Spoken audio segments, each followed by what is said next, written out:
semuanya, masih bersama saya di segmen 4. Kali ini kita akan membahas mengenai kenapa gagal dalam membangun networking nih, cara memperkuat personal branding melalui LinkedIn. Nah, tentunya kita juga bisa memetik pelajaran kenapa sih kebanyakan dari kita atau kita sudah mencoba tapi gagal melakukan yang namanya personal branding atau mungkin gagal membangun networking gitu. Nah, apa saja kira-kira? Yang pertama, penyebab gagalnya membangun networking adalah tidak mempunyai strategi yang tepat. Tidak hanya bermain game juga loh teman-teman, kita harus menyusun strategi, tapi dalam membangun jejaring, membangun koneksi dengan rekan kerja, dengan teman, dengan sahabat, dengan keluarga, tentunya juga harus punya taktik jitu atau strategi yang relevan dan tepat. Apa sih kira-kira? Networking merupakan kemampuan yang kamu bisa asah dengan melakukan banyak latihan, banyak praktek. Apabila kamu membatasi diri dan tidak memikirkan strategi yang tepat, maka kecil kemungkinan Anda akan dapat membangun jaringan itu. Nah, usahakan nih, berikan upaya untuk membentuk strategi berdasarkan perkembangan zaman yang dilalui. Nah, bagi teman-teman nih, gap skill atau gap generasi itu benar adanya. Maka dari itu kita juga mungkin harus selalu menyelesaikan nih, selalu adaptasi, harus selalu mau belajar dengan orang yang mungkin lebih duluan daripada kita atau orang yang lebih tua daripada kita. Dengan begitu kita akan memperbanyak eksplorasi ilmu dari berbagai macam kalangan. Nah, yang kedua, tidak memberikan first impression yang baik. Teman-teman pernah dengar nggak sih tentang pentingnya first impression? 3 detik atau 8 detik pertama yang bikin dilirik oleh penonton, dilirik oleh klien, dilirik oleh teman, oleh sahabat, oleh audiens, dan masih banyak lagi. Kamu perlu meninggalkan kesan yang kuat pada mereka. Mungkin kalau dalam dunia desain grafis bisa dikatakan dengan hook. Nah, posisi hook. Bukan. Jadi hook itu adalah sebuah kayak kail atau mata pancing gitu yang bisa menangkap audiens supaya fokusnya itu ke Anda atau ke kita yang sedang menjadi atensi publik. Jadi kita perlu nih menguatkan kesan pertama melalui apa? Mungkin nada bicara, gestur tubuh kita, kemampuan bicara kita dengan audiens yang di hadapan kita tentunya.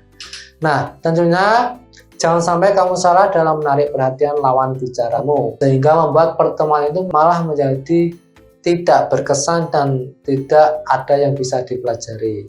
Yang ketiga, kurang aktif dalam berkomunikasi nih.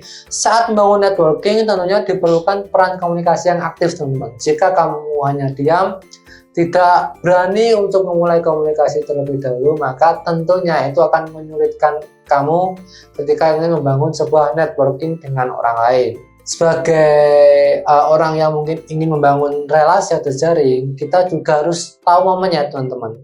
Mana saatnya kita berbicara dan di mana saatnya kita diam. Di mana saatnya kita menjadi pembicara yang terampil, yang aktif, yang komunikatif, dan di mana kita menjadi orang yang mampu aktif mendengarkan. Itu juga penting. Kemampuan mendengarkan itu juga penting teman-teman. Jangan menyela pembicaraan orang lain, kemudian selalu mengafirmasi dari pendapat orang lain. Nah, itu juga perlu kita pelajari teman-teman ketika kita membangun sebuah networking, karena networking ini juga tidak menentukan keberhasilan karir kita, tapi juga bisa ada hal lain yang kita bisa pelajari seperti mungkin teknik negosiasi, teknik lobby, menjaga kepuasan klien. Itu kan tentunya dimulai dari networking juga nanti bisa panjang hubungannya. Nah, yang selanjutnya, jangan sampai berbohong dalam berkomunikasi. Jujurlah ketika kita berkomunikasi. Berbohong akan membuat kita gagal dalam membangun networking. Saat Anda menjadi diri Anda sendiri dan berpura-pura dalam berkomunikasi, hanya akan lawan bicara Anda menyukai Anda, maka disitulah letak kesalahan Anda. Jadi jangan sekali-kali berbohong. Say no to lie. Jadi seperti itu teman. Misalnya nih, kalian ketika ingin membangun jejaring sudah menampilkan red flag lah, bisa dikatakan seperti itu. Jangan sampai menampilkan kesan red flag pertama kali kepada lawan bicara kalian, entah itu rekan kerja, teman sejawat, pada keluarga dan pihak-pihak lainnya. Jangan. Jadi katakan apa adanya, sejujurnya. Semisal emang kalian belum punya kemampuan, belum mengetahui akan bidang yang kalian bahas pada saat membangun networking, ya sudah, jangan dipaksakan. Lebih baik teman-teman tanya, mendengarkan, aktif, biar orang yang memang mungkin berkompeten untuk membicarakan hal itu, kalian bisa menyerap ilmu dari situ. Atau mungkin bagi teman-teman yang sedikit malu untuk mengakui latar belakangnya, jangan sampai berbohong. Mungkin ada yang malu karena lulusan universitas tidak terkenal, atau mungkin malu karena bekerja di perusahaan yang kecil, atau mungkin melebih-lebihkan salary atau gaji yang didapatkan. Itu lebih baik jujur saja. Jangan sampai kita memperbesar gengsi kita, memperbesar ego kita, tapi tidak realistis dengan apa yang kita jalani dengan kehidupan sehari-hari kita. Yang kelima, fokus kamu terlalu jauh saat membangun networking. Kamu bisa mulai melakukan pada orang-orang terdekatmu terlebih dahulu nih. Tidak harus dengan orang-orang yang di luar kota, teman-teman bekas teman kuliah yang notabene berada di luar pulau. Jangan. Akan banyak memakan energi, waktu, dan sebagainya. Lebih baik kita bisa membangun jejaring mulai dari lingkungan terdekat kita.